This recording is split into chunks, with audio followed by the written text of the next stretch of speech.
بسم اللہ الرحمن الرحیم، سیرت النبی صلی اللہ علیہ وآلہ وسلم۔ باب نمبر 1، زمزم کی کھدائی۔ حضرت ابراہیم علیہ السلام کے بیٹے حضرت اسماعیل علیہ السلام کے 12 بیٹے تھے۔ ان کی نسل اس قدر ہوئی کہ مکہ مکرمہ میں نہ سما سکی اور پورے حجاز میں پھیل گئی۔ ان کے ایک بیٹے کدار کی اولاد میں عدنان ہوئے۔ عدنان کے بیٹے موحد اور پوتے کا نام نزار تھا۔ نزار کے 4 بیٹے تھے، ان میں سے ایک کا نام حضر تھا۔ حضر کی نسل سے قریش بن مالک پیدا ہوئے، یہ فہر بن مالک بھی کہلائے۔ قریش کی اولاد بہت ہوئی، ان کی اولاد مختلف قبیلوں میں بٹ گئی۔ ان کی اولاد سے قصہ نے اقتدار حاصل کیا۔ قصہ علیہ السلام کے آگے 3 بیٹے ہوئے، ان میں سے ایک عبد المناف، جن کی اگلی نسل میں ہاشم پیدا ہوئے۔ ہاشم نے مدینہ کے ایک سردار کی لڑکی سے شادی کی، ان کے یہاں ایک لڑکا پیدا ہوا، ان کا نام شیبہ رکھا گیا۔ یہ پیدا ہی ہوا تھا کہ ہاشم کا انتقال ہو گیا۔ ان کے بھائی مطلب مکہ کے حاکم ہوئے۔ ہاشم کا بیٹا مدینہ منورہ میں پرورش پاتا رہا۔ جب مطلب کو معلوم ہو گیا کہ جوان ہو گیا تو بھتیجے کو لینے کے لیے خود مدینہ گئے۔ اسے لے کر مکہ مکرمہ پہنچے تو لوگوں نے خیال کیا کہ یہ نوجوان ان کا غلام ہے۔ مطلب نے لوگوں کو بتایا یہ ہاشم کا بیٹا اور میرا بھتیجا۔ اس کے باوجود لوگوں نے اسے مطلب کا غلام ہی کہنا شروع کر دیا۔ اس طرح شیبہ کو عبد المطلب کہا جانے لگا۔ انہیں عبد المطلب کے یہاں ابو طالب، حمزہ، عباس، عبداللہ، ابو لہب، حارث، زبیر، زرار، عبد الرحمن پیدا ہوئے۔ ان کے بیٹے عبداللہ سے ہمارے نبی حضرت محمد صلی اللہ علیہ وسلم پیدا ہوئے۔ عبد المطلب کے تمام بیٹوں میں حضرت عبداللہ سب سے زیادہ خوبصورت اور سب سے زیادہ پاک دامن تھے۔ عبد المطلب کو خواب میں زمزم کا کنواں کھودنے کا حکم دیا گیا، یعنی حضرت اسماعیل علیہ السلام کے کنویں کو۔ اس کنویں کو قبیلہ جرہم سے سردار مزاج نے پاٹ دیا تھا۔ قبیلہ ورہم کے لوگ اس زمانے میں مکہ کے سردار تھے، بیت اللہ کے نگران تھے۔ انہوں نے بیت اللہ کی بے حرمتی شروع کر دی۔ ان کا سردار مزاج بن عمرو تھا، وہ اچھا آدمی تھا۔ اس نے اپنے قبیلے کو سمجھایا کہ بیت اللہ کی بے حرمتی نہ کرو، مگر ان پر اثر نہ ہوا۔ جب مزاج نے دیکھا کہ ان پر کوئی اثر نہیں ہوتا تو قوم کو اس کے حال پر چھوڑ کر وہاں سے جانے کا فیصلہ کیا۔ اس نے تمام مال و دولت، تلواریں اور زریں لوگوں خانہ کعبہ سے نکال کر زمزم کے کنویں میں ڈال دی اور مٹی سے اس کو پاٹ دیا۔ کنواں اس سے پہلے ہی خشک ہو چکا تھا، اب اس کا نام و نشان مٹ گیا۔ مدتوں یہ کنواں بند پڑا رہا۔ اس کے بعد بنو خزاعہ نے بنو جرہم کو وہاں سے مار بھگایا۔ بنو خزاعہ اور قصہ کی سرداری کا زمانہ اسی حالت میں گزرا، کنواں بند رہا، یہاں تک کہ قصہ کے بعد عبد المطلب کا زمانہ آ گیا۔ انہوں نے خواب دیکھا، خواب میں انہیں زمزم کے کنویں کی جگہ دکھائی گئی، اسے کھودنے کا حکم دیا گیا۔ حضرت علی رضی اللہ عنہ سے روایت ہے کہ عبد المطلب نے بتایا، میں حجر اسود کے مقام پر سو رہا تھا کہ میرے پاس ایک آنے والا آیا۔ اس نے مجھے کہا طیبہ کو کھودو۔ میں نے اسے پوچھا طیبہ کیا ہے، مگر وہ کچھ بتائے بغیر چلا گیا۔ دوسری طرف راہ بر خواب میں وہی شخص آیا، کہنے لگا برہ کو کھود دو۔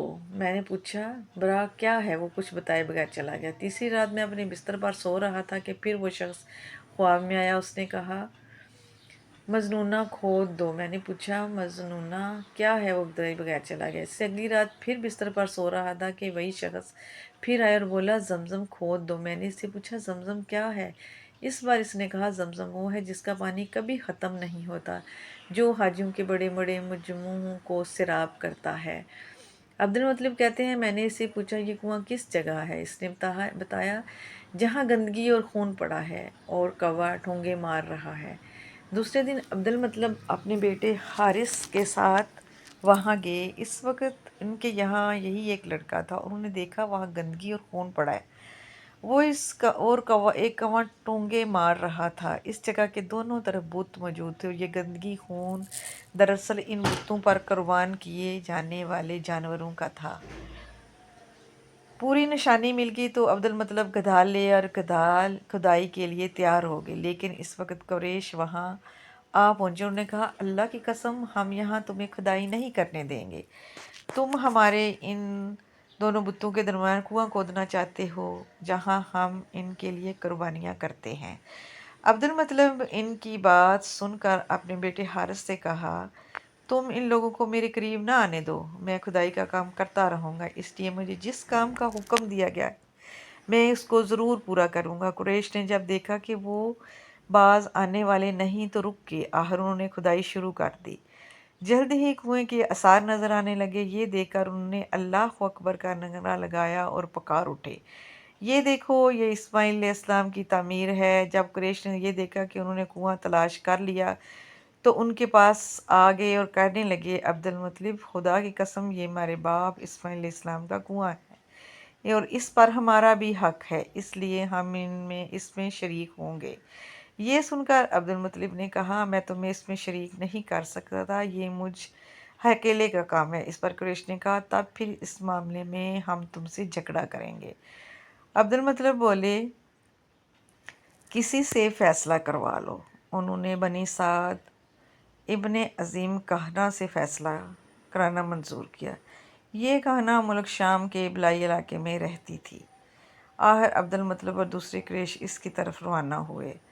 عبد المطلب کے ساتھ عبد المناف کے لوگوں کی ایک جماعت تھی، جبکہ دیگر قبائل قریش کی بھی ایک جماعت ساتھ تھی۔ اس زمانے میں ملک حجاز اور شام کے درمیان ایک بیابان میدان تھا، وہاں کہیں پانی نہ تھا۔ اس میدان میں ان کا پانی ختم ہو گیا، سب لوگ پیاس سے بے حال ہو گئے، یہاں تک کہ انہیں اپنی موت کا یقین ہو گیا۔ انہوں نے قریش کے دوسرے لوگوں سے پانی مانگا، لیکن انہوں نے پانی دینے سے انکار کر دیا۔ اب انہوں نے ادھر ادھر پانی تلاش کرنے کا ارادہ کیا۔ عبد المطلب اٹھ کر اپنی سواری کے پاس آئے، جو ہی ان کی سواری اٹھی، اس کے پاؤں کے نیچے سے پانی کا چشمہ ابل پڑا۔ انہوں نے پانی کو دیکھ کر اللہ اکبر کا نعرہ لگایا، پھر عبد المطلب سواری سے اتر آئے۔ سب نے خوب سیر کر پانی پیا اور اپنے مشکیزیں بھر لیے۔ اب انہوں نے قریش کی دوسری جماعت سے کہا، آؤ تم بھی سیر کر پانی پی لو۔ اب وہ بھی آگے آئے اور خوب پانی پیا۔ پانی پینے کے بعد وہ بولے، اللہ کی قسم، اے عبد المطلب، یہ تو تمہارے حق میں فیصلہ ہو گیا۔ اب ہم زمزم کے بارے میں تم سے بھی جھگڑا نہیں کریں گے۔ جس ذات نے تمہیں اس بیابان میں سراب کر دیا، وہی ذات تمہیں زمزم سے بھی سراب کرے گا، اس لیے یہیں سے واپس چلو۔ اس طرح قریش نے جان لیا کہ اللہ تعالیٰ عبد المطلب پر مہربان ہے، لہٰذا ان سے جھگڑنا بے سود ہے، وہ کہنہ کے پاس جانے کا کوئی فائدہ نہیں۔ جب سب لوگ واپس لوٹے، واپس آ کر عبد المطلب نے پھر کنویں کی کھدائی شروع کی۔ ابھی تھوڑی سی کھدائی ہوگی کہ مال و دول، تلواریں اور زرہیں نکل آئیں، اس میں سونا اور چاندی بھی شامل تھی۔ یہ مال دیکھ کر قریش کے لوگوں کو لالچ نے آ گھیرا۔ انہوں نے عبد المطلب سے کہا، عبد المطلب، اس میں ہمارا بھی حصہ ہے۔ ان کی بات سن کر عبد المطلب نے کہا، اس میں تمہارا کوئی حصہ نہیں، تمہیں انصاف کا طریقہ اختیار کرنا چاہیے، آؤ پانسوں کے تیروں سے قرعہ ڈالیں۔ انہوں نے ایسا کرنا منظور کیا۔ 2 تیر کعبے کے نام سے رکھے گئے، 2 عبد المطلب کے اور 2 قریش کے باقی لوگوں کے نام کے۔ پانسا پھینکا گیا تو مال اور دولت کعبہ کے نام نکلا، تلواریں اور زرہیں عبد المطلب کے نام، اور قریشیوں کے نام جو تیر تھے وہ کسی چیز پر نہ نکلے۔ اس طرح فیصلہ ہو گیا۔ عبد المطلب نے کعبے کے دروازے کو سونے سے سجا دیا۔ زمزم کی کھدائی سے پہلے عبد المطلب نے دعا مانگی تھی کہ اے اللہ، اس کی کھدائی کو مجھ پر آسان کر دے، میں اپنا ایک بیٹا تیرے راستے میں ذبح کروں گا۔ اب جب کہ کنواں نکل آیا تو انہیں خواب میں حکم دیا گیا، اپنی منت پوری کرو، یعنی ایک بیٹے کو ذبح کرو۔ جاری ہے، نیکسٹ قسط آپ دیکھیں گے ابھی۔